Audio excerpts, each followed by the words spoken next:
Hi friends, welcome to my channel. तो आज सुबह मैं अपने चैम्बर पहुंचता हूं। तो आज का मेरा पहला टास्क ये होता है कि एक भाई साहब का मेरे पास कॉल आता है कि सर, मेरी ट्रस्ट में एक बहुत ही मोटी डिमांड आ गई है। मैंने ITR यू भरवाया था एक टैक्स कंसल्टेंट से, जिसकी वजह से मेरे ऊपर कुछ ऐसी डिमांड आ गई। तो जब मैंने उसको चेक किया तो ड्यूरिंग फाइलिंग ऑफ रिटर्न तो उसमें कोई ऐसी डिमांड नहीं दिखी, लेकिन जब इंटीमेशन ऑर्डर आया 143 का तो उसमें 3.25 लाख की डिमांड थी। मैंने रिटर्न चेक करना शुरू किया, मुझे पता था कि इसी में कुछ गलती हुई है। तो पकड़ में ना आए, मैंने पूरा ऊपर से नीचे तक खंगाल डाला, मगर उसमें कोई गलती ना समझ में आए मुझे।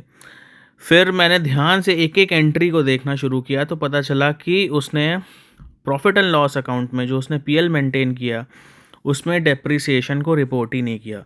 उसने शेड्यूल डेप्रिसिएशन भरा, बैलेंस शीट में ब्लॉक में भरा जो डेप्रिसिएशन होता है, लेकिन PL में नहीं भरा, जिसकी वजह से उसकी इनकम बढ़ गई और 30% की उस पर टैक्स लग गया। उसने 12A एंड 80G का भी सर्टिफिकेट नहीं ले रखा था।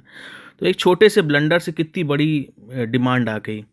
दूसरा एक मेरे पास कॉल आता है कि सर, मेरे टैक्स कंसल्टेंट के ऑफिस में रेड पड़ती है और वो सैलरी एम्प्लॉय था, जिसकी वजह से मेरे पास भी नोटिस आ गई कि आपके टैक्स कंसल्टेंट ने फेक डिडक्शंस क्लेम किए हैं और आपको एक अनजेन्युइन रिफ़ंड क्लेम करवाया है।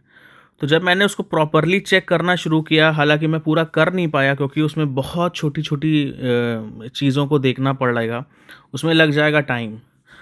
तो खैर, उसको मैंने बीच में रोका। फिर सागर की कुछ क्वेरी थी, उसको किसी को एडवाइस करना था कि किसी क्लाइंट ने कुछ प्लॉट बेचे थे। एक एग्रीकल्चर था और एक आवासीय था, मतलब रेसिडेंशियल था, और दोनों 50 लाख के ऊपर थे। तो मैंने सबसे पहले पूछा कि भाई, आपने फॉर्म 26 QB TDS 1% भरा कि नहीं भरा।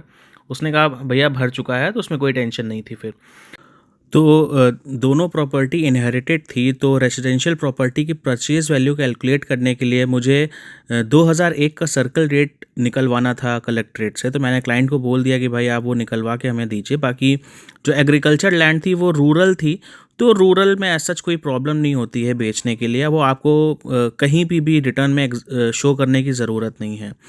फिर शाम की चाय आती है, शाम की चाय हम लोग लेते हैं साथ में।